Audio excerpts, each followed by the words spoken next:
नमस्कार। तो चुनाव की तारीख नजदीक आने के साथ ही प्रचार में तेजी आ गई है। तुमकुरू में जहां गृह मंत्री अमित शाह ने रोड शो किया है, वहीं कांग्रेस नेता राहुल गांधी भी रैली करते आज नजर आए। अमित शाह ने अपने रोड शो में मुस्लिम आरक्षण के मुद्दे पर कांग्रेस पर हमला बोला, तो राहुल गांधी ने भ्रष्टाचार के मुद्दे पर बीजेपी को घेरा है।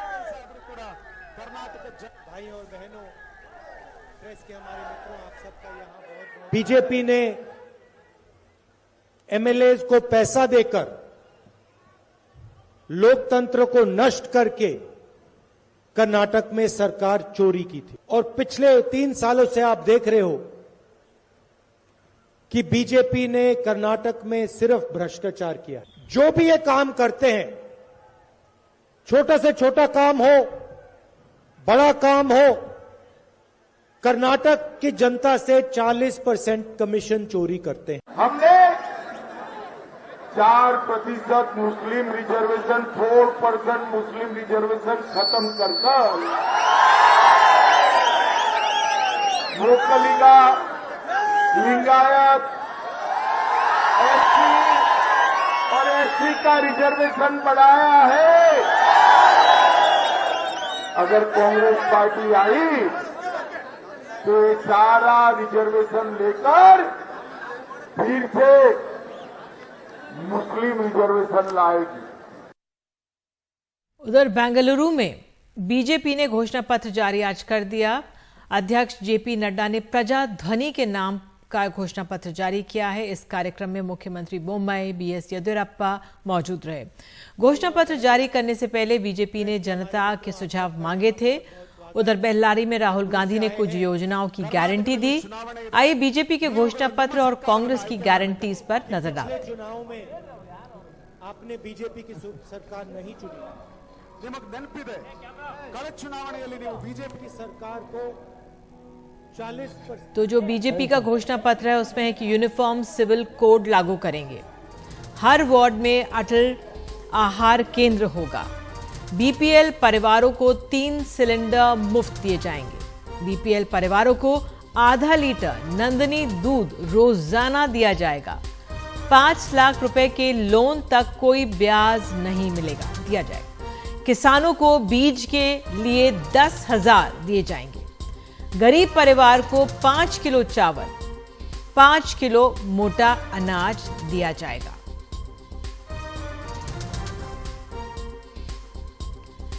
उधर कांग्रेस की जो गारंटीज हैं वो इस प्रकार से हैं। हर घर को 200 यूनिट मुफ्त बिजली, परिवार की महिला प्रमुख को 2,000 रुपए प्रति महीना दिया जाएगा, बीपीएल परिवार को 10 किलो चावल दिया जाएगा, महिलाओं को सरकारी बस में मुफ्त यात्रा मिलेगी, बेरोजगार ग्रेजुएट को हर महीने 3,000 रुपए और डिप्लोमाधारी को 1,500 रुपए दिए जाएंगे।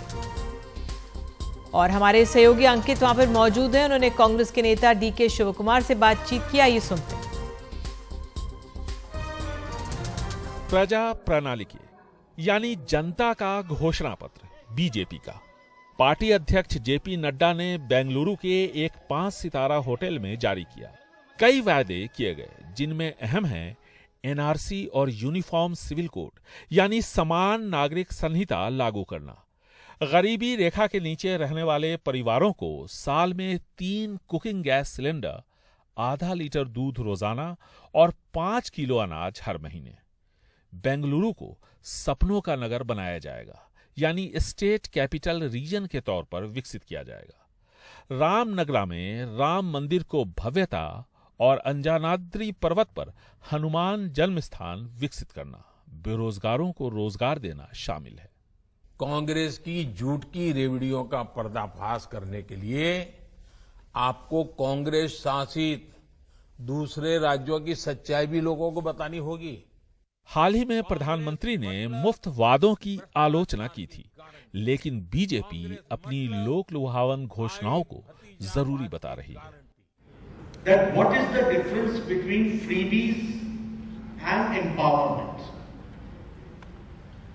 Freebies are when you say कि हम सबको बिजली मुफ्त कर देंगे, पानी का कुछ देना ही मत,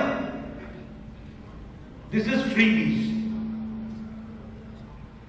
When I talk that the BPL will get 5 kg of rice and 5 kg of wheat. This is empowerment.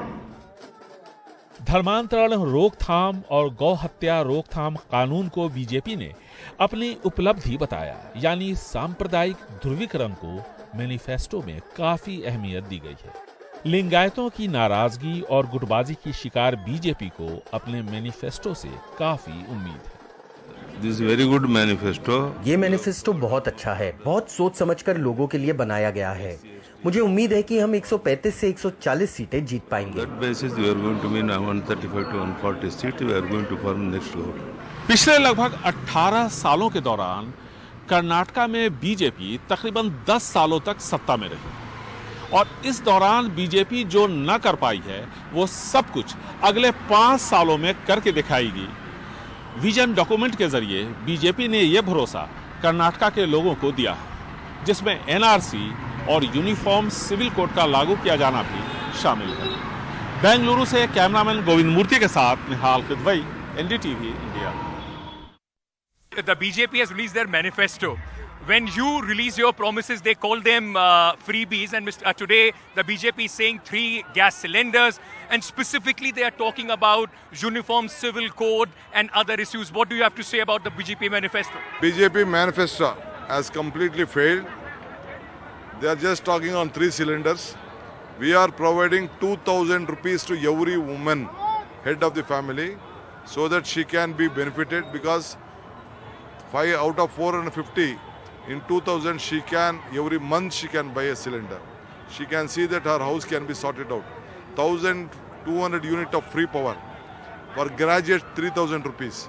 For the woman who travels in bus, in the KSRTC, in the BMTC, in the government bus, it will be a free travel.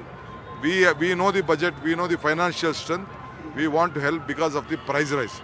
BJP, whatever may they tell, entire government, the double engine has failed. Here they are asking, they are showing Modi face. Modi face can't work in Karnataka. It is the local Kannadiga. We will fight. We will give a government with a good governance. One very interesting thing in their manifesto is 0.5 kiloliter of Nandini milk to the below poverty line families. Is this somewhere an impact of Congress picking up the Amul versus Nandini issue, you going yourself to a Nandini booth? See, they are, I think, unnecessary. They doesn't know the value of a farmer. The water bottle is 23 rupees. We are giving to the farmers 28 rupees. Congress party is giving 5 rupees now. Tomorrow there will be a manifesto which we are going to help the farmers. This half liter, no family will just, they are trying to pick up on some sentiment. They have already brought Nandini to the bottom and Amul to the upper end. We protect Nandini, we protect our farmers, we will support our milk. Nandini is our pride and we'll protect it, and we'll see that all the farmers who are running their cattle will be safeguarded. ये सीधे चलते बात करते हैं अंकित त्यागी से, हमारे साथ phone line में जुड़े हैं। अंकित, आज जो बीजेपी का घोषणा पत्र जारी हुआ और जो कांग्रेस भी अपनी तरफ से घोषणाएं कर रही है, फ्रीबीज ज्यादा नजर आ रहा है। हालांकि सब कहते हैं फ्रीबीज नहीं दी जानी चाहिए, रेवड़ियां नहीं देनी चाहिए, लेकिन अंत में उसी का सहारा लिया जा रहा है। निधि जी बिल्कुल ठीक कह रही हैं आप। सबसे पहले मैं आपसे और दर्शकों से माफी चाहूंगा कि बेंगलुरु में जो मौसम है वो बदला और बारिश जबरदस्त यहाँ पर हो रही है, और इसी बीच हम भी जो बेंगलुरु का इंफ्रास्ट्रक्चर है जिसके बारे में बार बार लोग बात करते हैं, उस जैम और ट्रैफिक के बीच में फंसे हुए आपको इस वक्त फोन से ही जुड़ पा रहे हैं। लेकिन जो मैनिफेस्टो की आज बात थी, भारतीय जनता पार्टी का जो मैनिफेस्टो है उसमें कहीं ना कहीं 2 चीजें बड़ी अहम देखने को मिली। एक, जैसे आपने कहा, फ्रीबीज लोगों को लुभाने के लिए, क्योंकि कांग्रेस ने कई सारे वादे किए हैं, तो उसके जवाब में चाहे 3 सिलेंडर हो, चाहे आधा किलो नंदिनी दूध हो, जो बिलो पॉवर्टी लाइन घर हैं उनको देने के लिए रोज, और साथ ही साथ उन्होंने कहा कि जो SC/ST महिलाएं उन्हें 10,000 रुपए की FD भी करा कर देंगी। तो ये तो इनके मुद्दे हैं ही, लेकिन साथ ही साथ भारतीय जनता पार्टी का जो एक आइडियोलॉजिकल स्टैंड है वो भी इसमें देखने को मिल रहा है। उन्होंने यूनिफॉर्म सिविल कोड की बात की है, और एक बार फिर से बंगाल के बाद ये दूसरा ऐसा स्टेट है जिसमें उन्होंने NRC की बात की है अपने मैनिफेस्टो में कि NRC भी लागू करेंगे, UCC को लागू करने के लिए कमेटी बनाई जाएगी। आपको याद होगा कि इससे पहले UCC के बारे में ऐसी कमेटियां बनाई गई हैं और उनके वादे किए गए थे उत्तराखंड के चुनाव में, और बाकी चुनावों में, उत्तर प्रदेश के चुनाव में भी इस तरह की बातें सामने देखने को मिली थी, गुजरात में भी ये बातें सामने आई थी। तो कहीं ना कहीं दो मुद्दों को लेकर भारतीय जनता पार्टी अपना काम कर रही है। एक तरफ जिसको वो डेवलपमेंट और लोगों को लुभाने के लिए बातें कर रहे हैं, कांग्रेस को रेवड़िया जरूर कहेंगे, लेकिन अपने लिए कहते हैं कि हम रियलिस्टिक वादे करते हैं जो हमारे बजट से हो सके। वहीं उसके साथ साथ जो उनका आइडियोलॉजिकल एक जो स्टैंड है उसको भी आगे लाने की कोशिश की जा रही है, जिसको कांग्रेस और बाकी दल कह रहे हैं कि ये कोशिश कर रहे हैं कि इसको कहीं ना कहीं ध्रुवीकरण की तरफ ले जाएं, इसको कहीं ना कहीं हिंदू मुस्लिम मुद्दे में बल रख दिया जाए। क्योंकि इससे पहले भारतीय जनता पार्टी ने जो दांव खेला था, रिजर्वेशन का दांव, जिसमें सुप्रीम कोर्ट से उन्हें अभी उस सुप्रीम कोर्ट के इंटरवेंशन के कारण वो अभी उसको इम्प्लीमेंट नहीं कर पा रहे हैं। मुसलमानों से 4% रिजर्वेशन लेकर 2% वोकलिक और लिंगायत में बांटने की कोशिश की गई थी। वो दांव कहीं ना कहीं भारतीय जनता पार्टी और इन सबको अगर आप देखेंगे तो एक लाइन बड़ी क्लियर है कि दोनों तरफ से, एक तरफ ध्रुवीकरण और दूसरी तरफ वेलफेयर को साथ में लेके चलने की कोशिश हो रही है। बिल्कुल, बहुत बहुत धन्यवाद अंकित बात करने के लिए। वैसे दिल्ली का भी मौसम बदल गया, यहाँ पे भी झमाझम बारिश हुई, आपको बता दें। तो हमारे सहयोगी अंकित कर्नाटक में मौजूद हैं और उन्होंने वहां पे लोगों से बात की है कि चुनावी मुद्दे क्या हैं। तो उन्होंने वहां पे जब लोगों ने क्या कहा अंकित से, आइए सुनाते हैं आपको। कर्नाटका का चुनाव जो प्रचार है इस वक्त बिल्कुल परवान पे चढ़ा हुआ है और चुनाव की जो कैंपेनिंग होती है उसे कवर करना आसान नहीं होता है। बहुत देर आपको पॉलिटिशियंस का पीछा करना होता है, लोगों से बात करनी होती है, उसमें काफ़ी थक जाते हैं। मुझे बहुत साल हो गए हैं चुनाव कवर करते करते, तो ये मुझे बिल्कुल अच्छे से पता है। इसलिए सबसे पहला काम आप ये करें कि जहां आपको मौका मिले कुछ खा लें, और अगर आप बेंगलुरु में हैं तो उससे बेहतर जगह आपको मिल नहीं सकती अपने दिन की शुरुआत करने के लिए। मैं विद्यार्थी भवन के बाहर खड़ा हूँ और आप ये 80 साल पुराना एक यहाँ पर जॉइंट है जहाँ पर अपने डोसाज के लिए बहुत फेमस है। दूर दूर से लोग यहाँ पर डोसा खाने आते हैं। तो कोशिश करते हैं कि विद्यार्थी भवन के जो मज़ेदार डोसा है, जिसके लिए अभी देखिए अब यहाँ पे बैठने की जगह वहाँ है और उसके आगे बाहर कितने सारे लोग अभी भी इंतज़ार में खड़े हुए हैं, पार्सल के लिए भी लोग खड़े हुए हैं इंतज़ार में। तो उनसे भी समझने की कोशिश करते हैं कि इस वक्त बेंगलुरु के जनता जो है उसके मन की बात क्या है। नेताओं की तो आप हमेशा सुनते रहते हैं, जनता की हम आपको सुनाते हैं और कुछ डोसा भी चखते हैं और समझते हैं कि विद्यार्थी भवन में ऐसा खास क्या है कि इतने सारे लोग यहाँ पर आके इतना इंतज़ार करके भी डोसा खाने का इंतज़ार करते हैं। तो इस डोसे के इंतज़ार में जो साउथ बेंगलुरु में गांधी मार्केट जो है वहाँ पर ये विद्यार्थी भवन है और विद्यार्थी भवन के में क्या खास है और बेंगलुरु की जनता के मन में क्या खास है, इसकी बात चलिए करते हैं यहीं से और अपनी इलेक्शन की कवरेज की शुरुआत भी यहीं से कर देते हैं। आप बेंगलुरु से? बेंगलुरु से नहीं हूँ, मैं धारवाड़ से आया हूँ। धारवाड़ से आए हैं? या मैं धारवाड़ से आया हूँ। मैंने इधर पढ़ाई की थी अंजुमन में, अलमीन लालबाग के पास है ना, वहाँ पे पढ़ाई की थी। स्पेशली 25 साल से डोसा खाने आ रहा हूँ। 25 साल से? हाँ, जब भी बेंगलोर आता हूँ ना ऑफिस के काम से, इधर आके डोसा खा के जाता हूँ। जितना लोगों का नेता को करियर होता है उतना आपने डोसा खाते खाते टाइम निकाल दिया। इतना बेहतरीन है। जब मैंने पढ़ाई किया था तो हर संडे दोस्तों के साथ इधर डोसा खाया तो उसका दिन क्या खास है सर यहाँ पे? डोसा यहाँ पे ये जो मिलता है ना, ये कहीं पे भी नहीं मिलता है। अच्छा। और जो प्रेजेंटेशन है ना इतना बढ़िया रहता है और जो क्रिस्पीनेस जो है वो कहीं पे भी नहीं मिलती है। चलिए, तो इतना सारी चीज़ें आपने बता दी हैं। अब ये बताइए कि डोसे का तो आपने हमें बता दिया। हाँ जी। चुनाव का क्या माहौल है सर? किसका डोसा ज़्यादा क्रिस्पी बन रहा है चुनाव में? अभी यहाँ तो बीजेपी के बाद कांग्रेस का कुछ हवा लग रही है। हाँ, कांग्रेस की लग रही है। देखते हैं कि क्या होता है, क्योंकि हुबली धारवाड़ में जगदीश शेट्टर जी अभी बीजेपी छोड़ के कांग्रेस की पक्षा में आ गए हैं। हाँ। और बहुत जगह पे श्री रामुलु वगैरह वहाँ से भी इंडिपेंडेंट से ठहरा हुआ, जनार्दन रेड्डी उधर से भी, भरत रेड्डी का बहुत ज़्यादा जोर चल रहा है। वो तो बोल रहे हैं कि उनको तो बीजेपी भी टिकट नहीं दे रही थी, तो कांग्रेस में आके क्या करेंगे? कांग्रेस से लड़ेंगे ना, अपनी बलता दिखाएंगे। अगर जीत गए तो फिर मालूम पड़ जाएगा कि कांग्रेस भी अच्छा है। अच्छा, बहुत देर से जिसका इंतजार था, मेरा विद्यार्थी भवन का मसाला डोसा मेरे सामने पहुंच गया है। बहुत देर से मैं लोगों से बात कर रहा हूँ, उनसे चर्चा करने की कोशिश कर रहा हूँ, समझने की कोशिश कर रहा हूँ। तो उसके साथ अब थोड़ा सा मुझे ज़रा विराम दे दीजिए, मैं ज़रा अपना डोसा खा के बताता हूँ आपको कितना बढ़िया है और फिर बात करते रहेंगे, चर्चा जारी रहेगी। डोसे पे चर्चा। So while I'm enjoying the dosa, let me also ask others, those who are my fellow dosa revelers on this table. So apart from this fantastic dosa, tell me, election season is on.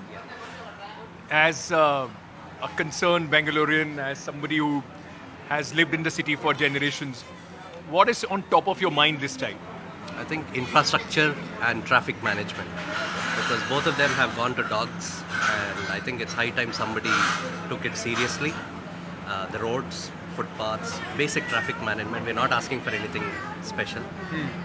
Those are the things they need to attend. And for a city like Bengaluru, a world-class city, I mean, these are the basic essentials.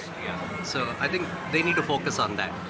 The other things are fairly okay. They've done a fairly good job of the metro, the airports, in Tier 2 cities, even healthcare hospitals, the government sector. But the infrastructure in terms of road and transportation has become a nightmare. You can't get from point A to point B without wasting 2 hours of your time.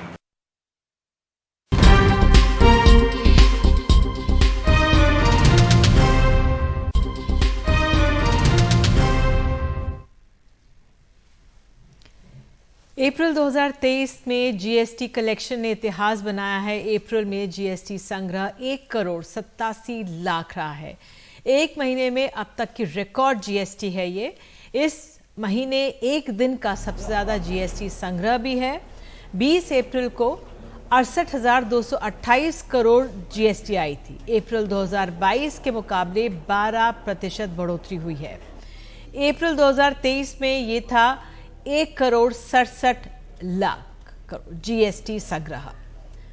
तो प्रधानमंत्री मोदी ने tweet करके इससे अर्थव्यवस्था के लिए आज बड़ी खबर बताया है। आपको ट्वीट दिखाते हैं। प्रधानमंत्री ने ट्वीट करके उसमें लिखा है, भारतीय अर्थव्यवस्था के लिए बड़ी खबर।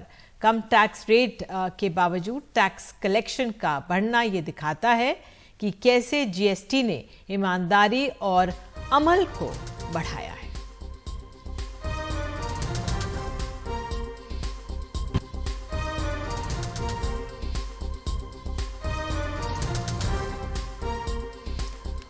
और इसी के साथ फिलहाल अभी के लिए इतना ही, लेकिन खबरों का सिलसिला जारी रहेगा।